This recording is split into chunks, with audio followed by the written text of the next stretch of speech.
It's never too early to read with a child. Today we talk about the importance of books and how they can be used to improve communication and literacy skills. So keep watching. Hi, I'm Sonia. And I'm Hilary. Welcome to Nap Time, Where we discuss all things early childhood. Today we're talking to Amanda White, who is a speech and language therapist. Thanks for joining us, Amanda. Thank you.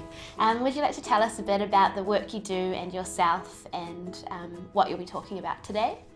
Sure. So I've, for the last 20 years, I've been working as a speech and language therapist, and I work with children and supporting, not only directly working with children who have speech and language difficulties, but also supporting the adults who work with the children. So it's about looking at ways that we can really help enhance communication on all levels. And I'm also a mum of 3 little ones, so I've learnt a lot through that as well. And so you're going to be talking to us about using books to develop communication skills. Can you tell us a little bit more about that? Yeah, sure. I think books are a great way to develop the speech and language and communication skills in children of all ages. Sharing stories together is something that involves both listening and talking. So it's a great opportunity for that two-way interaction that children can be involved in the process rather than just being read to. And the other great thing about it is that you can read with children of all ages, even really little babies, so it's never too early to start. But having said that, I think there are some things just from my experience that you can do to make it more interactive and enjoyable for everybody. One thing is about choosing the right books and stories. So even though there's no right or wrong, I think starting with books that you enjoy reading as an adult is a really good place to start, because your enthusiasm will rub off, and if you enjoy reading it, it will be fun for the children. But more importantly, I think it's about finding the books that they're interested in and based on their experiences, and I think that's always a really good place to start. But also thinking about the developmental ages and stages of the children that you're reading with is important too.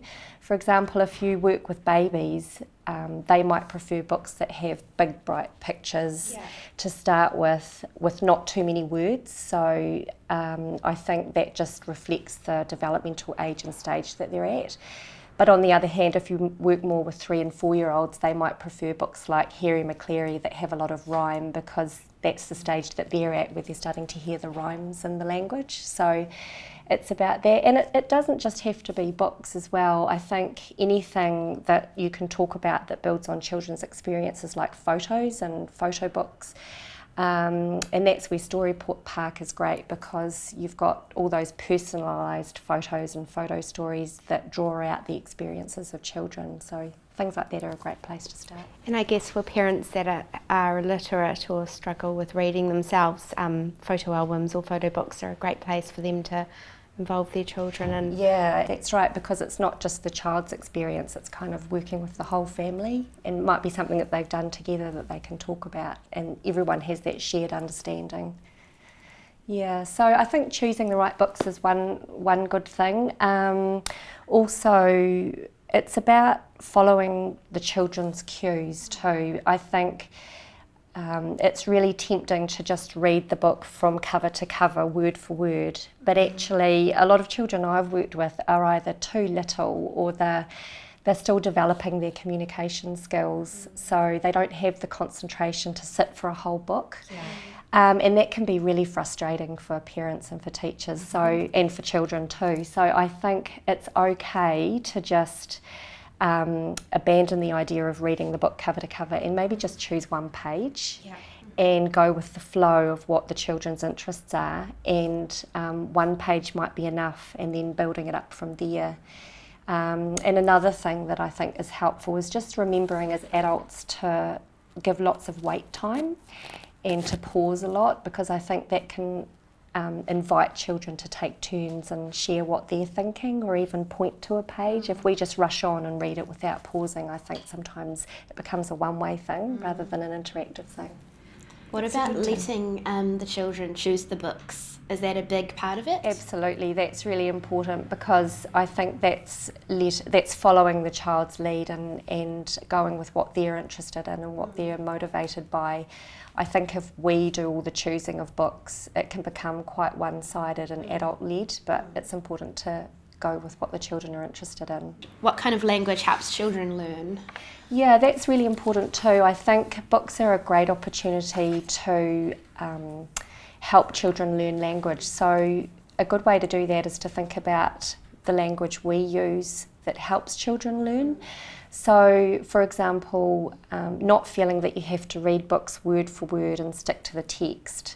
It's okay if children are interested in a particular picture to go off track and just talk about that, act out scenarios or make funny noises. If that's the age and stage and interest of the children, then that's a great thing to do. Also, I think trying not to ask too many questions, which is really hard as adults not to do, but it can make children feel really tested, and they have to get the right answer. So what I've found and what we often recommend is trying to use more comments than questions. So, for example, instead of "what's that? What colour is it? What noise does it make?" saying, "Oh, there's a duck. There's a yellow fluffy duck. The duck's swimming." And there's a lot more descriptive language that children can learn from that. And I think also just remembering that it takes children, they need to hear words lots of times to learn them. So repeating the same books over and over can be really beneficial. And also when you're reading the same book, the same words will come up, and repeating those. So children need lots of repetition to really learn vocabulary. So there are lots of specific skills within communication that can be developed by reading and sharing stories together.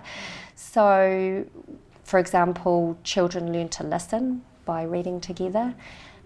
They develop their shared attention and joint attention with an adult. Some books are really great for encouraging turn-taking skills. Like if you think of the lift the flap books, like Where's Spot, if the adult says, "Where's Spot? Is he under the stairs?" Pause. That's the child's cue to either lift the flap. They may not need to say anything to take a turn, or they might all as a group go, "No, he's not under there." And with that repetition, they learn how to take turns.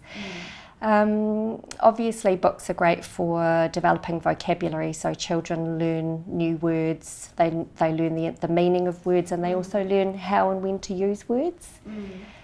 Another really important skill is, in terms of early literacy, phonological awareness, like being able to identify rhythm and rhyme and sound patterns in words.